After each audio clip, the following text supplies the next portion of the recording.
got here on the 250th anniversary of the day that he turned back at Derby.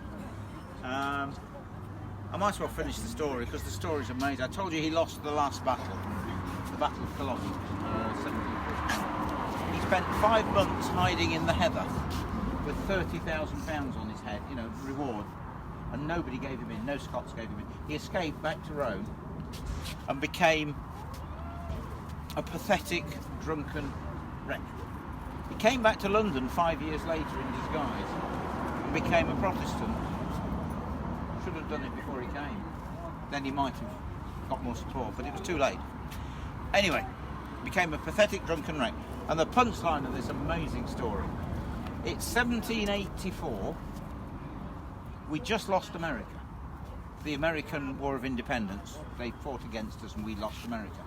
George Washington didn't want to be king. They wanted to make him King Washington, and he was a Republican. He didn't want to be king. So he sent 3 envoys to Bonnie Prince Charlie's palace in Florence, where he was living. And they craved an audience with him, and they offered Bonnie Prince Charlie the throne of America. He was 68 years of age, a pathetic drunken wreck, divorcing his wife, and he had no legitimate heir. And his words to them were, "Gentlemen, what can I offer the Americas?"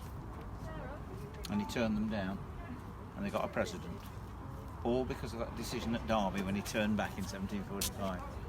We created the amazing story. Right, that building down there, that's Derby Silk Mill. That's the first factory in the world. In the world. This is the birthplace of the Industrial Revolution. It's a silk mill. We couldn't throwing silk is twisting it to make it into silk thread. We couldn't do it. The Italians had a monopoly on silk throwing. So a young lad called John Lom went over to Piedmont in Italy, got himself a job in a little silk mill, and while he should have been he's the world's first industrial spy as well. While he should have been sleeping at night, he crept down from the attics and drew plans of their silk throwing machines. Put them in between bales of silk destined for England. They were brought to Southampton, and then the plans brought out of the silk, hidden in the silk, brought to Derby. And the first silk throwing machines in Britain were built here. And then he commissioned the building of the world's first factory. In 1720, that employed 320 people.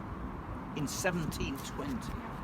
It's the first building in the world where man's time was governed by the machine. It's the first building in the world where the word manufacture was used. It's the first building in the world where child labour was used. Children from the age of 7 working 14 hours a day for 6 days a week.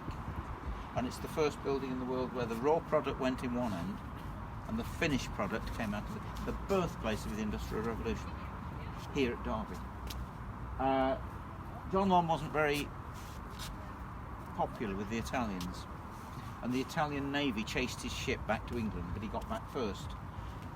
Built the silk mill, and 2 years after he built it, the Italians sent a female poisoner over here.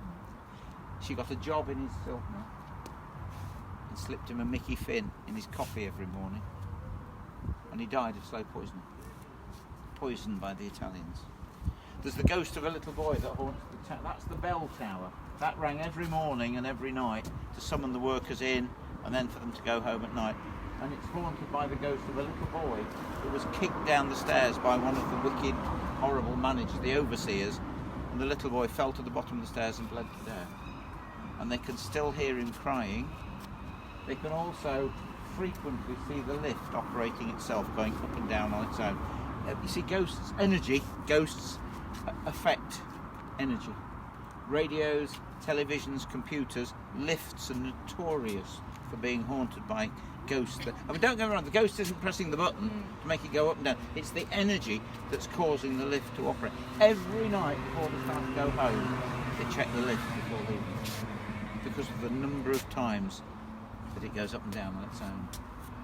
Very haunted and very closed. It's a World Heritage Site. That's the pyramids, the Taj Mahal, the Grand Canyon. And guess what? Closed. They closed it down for a few years.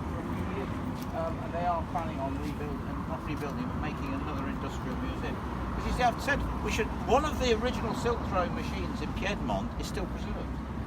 So send me back over there and I'll draw plans. Let's make some new ones, show people what it was like at the time. No, it's empty.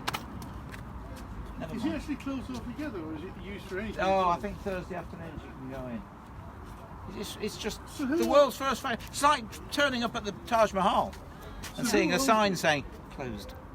It wouldn't be, would it? They're not making a museum out of it. They will do, yes. They will? It was Derby's Industrial Museum, but it's been closed for years.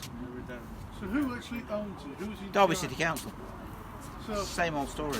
so they're the ones that want £600 a night for. Yeah. Well, that's why they're not making any money. On we go, guys.